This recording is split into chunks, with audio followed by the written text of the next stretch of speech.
Some of you may be asking yourself, how do I glorify God? I know I asked myself that question, and he just overwhelmed me with his love. Once I really understood and opened my heart to God, and I started to feel like I was a beloved son of God, once I started to feel that, then I could start to be free to love others. How would I glorify God? Once I realized that I'm nothing without God, and he'll never leave me, those two things changed my life forever in a really powerful way. So it's not my talents, it's God's talents working through me. So when I said, I'm all yours, do with me what you will, he took me up on it. I never imagined that I would be here. I never imagined that I would leave corporate America. I never thought that I would be serving the church in a full-time capacity. I'm so glad that God didn't pay attention to my plans, because somebody said one time, if you want to make God laugh, tell him your plans.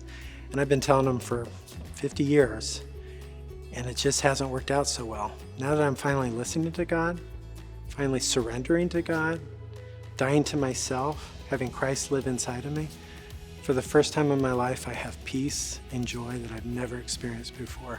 Thanks be to God. So my name is John Biggi, lifelong Catholic. My faith was good, but I didn't have a relationship with Christ until 3 years ago. He started to just strip me of everything.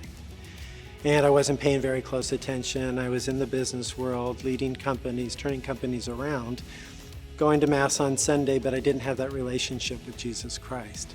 And when he started stripping everything from me, it got to a point where I couldn't help but respond to his call.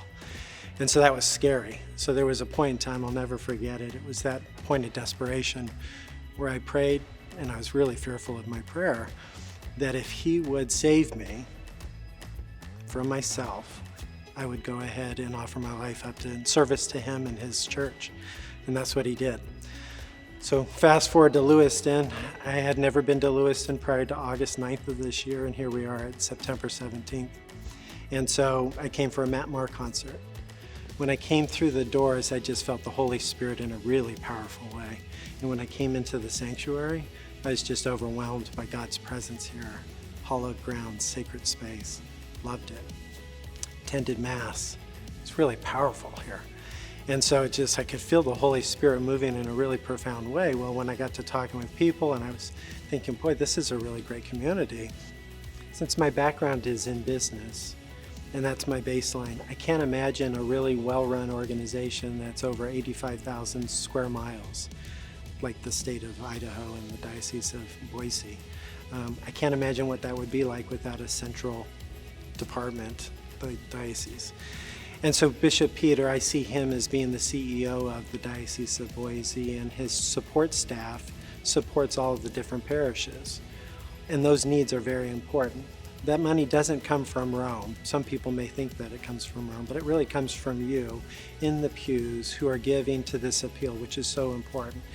It's important because it serves so many different capacities in so many different ways. And so I'd encourage you to go ahead and think about the importance of the appeal, how the monies are used, and where they come from, and your role in that.